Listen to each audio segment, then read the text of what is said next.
پرۆژە یاساکە پێشکەش کراوە پەرلەمان بەڵێ داپسی کە جێبەجێیان بکات. فراکسیۆنی کۆمەڵی ئیسلامی کوردستان بۆ وەرزی بەهارەی پەرلەمانی کوردستان دەیەوێت چەندین پرۆژە یاسای تایبەت بە ژیان و گوزەرانی هاوڵاتیان ئامادە بکات و پاڵپشتی فراکسیۆنەکانیشی بۆ بەدەست بهێنێت. لەسەر ئەو پرسەش تا ئێستا فراکسیۆنی کۆمەڵ دوو کۆبنەوەی ئەنجامدا و چەندین پرۆژە یاساشی ئامادە کردووە. سەرۆکی فراکسیۆنەکەش ڕای دەگەنێت بۆ وەرزی بەهارە زۆر بەباشی خۆمان ئامادە کردووە. دوو بواردا ئێمە ئامادەکاری دەکەین. یەکەمیان لە ئامادەکردنی کۆمەڵێک پرۆژە یاسا کە پەیوەندی بە ژیانی خەڵکو و گوزەرانی خەڵکو و ڕێخستنی کاروباری خەڵکەوە هەیە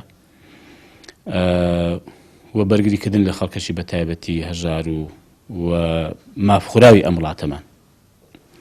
بەشەکەی تری پەیوەندی بە ڕوئیا و دید و تێڕوانی ئێمە هەیە بۆ وەرزی یاسادانانی بەهارە کە بەڕای ئێمە پەرلەمانی کوردستان و بە تایبەتی سەرۆکایەتی پەرلەمانی کوردستان نەیتوانیوە بە ڕۆڵ و بە ئەرچی خۆی هەڵسێ لە یاسادانان لە چاودێریکردنی دەسەڵاتەکانی جێبەجێکردن و لە بوون بە مەرجەعی سیاسی هەرێمی کوردستان. هەست دەکرێت کە خەریکە حکومەت چاودێری پەرلەمان دەکا نەک پەرلەمان چاودێری حکومەت دەسەڵاتەکانی جێبەجێکردن بکاوە بانجی سەرۆکایەتی و سەرۆکی حکومەت و وەزیرەکان بکەوە لێپرسیوانێکە بکەوە حتا محاسەبەشیان بکە. لە دوو وەرزی یاسادانانی ڕابردوودا فراکسیۆنی کۆمەڵی ئیسلامی چەندین پرۆژە یاسای تایبەت بە ژیان و گوزەرانی هاوڵاتیان پێشکەشی دەستەی سەرۆکاتی پەرلەمان کردووە، بەڵام ڕێژەیەکی کەم لەم پرۆژانە خراونەتە بەرنامەی کاری دانیشتنی پەرلەمان. پەرلەمانتارێکی فراکسیۆنی کۆمەڵی ئیسلامیش ڕای دەگەنێت دوو هۆکاری سەرەکی هەیە کە پرۆژەکانی ئێمە ناخرێنە بەرنامەی کاری دانیشتنی پەرلەمان. یەکەم زاڵبوونی هەیمەنەی حیزب بەسەر ڕاو بۆ چوونی دەستەی سەرۆکاتی پەرلەمان، دووهەمیش ئەو فراکسیۆنانەی کە حیزبەکانیان بەشدارن لە حکومەت بربەست لە بەردەم تێپەڕاندنی پرۆژەکانمان دروست دەکەن.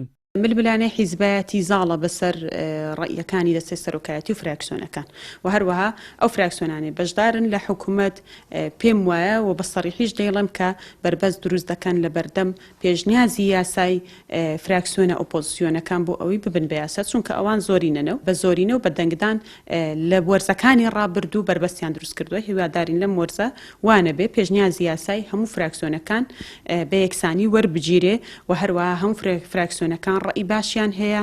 ئێمە دەبێت کۆک بین لەسەر ئەوەی لە بەرژەوەندی خەڵکە ئەوە بخرێتە بواری جێبەجێکردن و بکرێتە یاسا. تەنها 3 ڕۆژ ماوە بۆ کۆتایی هاتنی پشووی پەرلەمان و دەستپێکردنی وەرزی بەهارە کە لە 1 ئادار دەست پێ دەکات. هاوکات لە دوو وەرزی ڕابردوودا فراکسیۆنی کۆمەڵی ئیسلامی 27 پێشنیازی یاسای پێشکەشی دەستەی سەرۆکاتی پەرلەمان کردووە.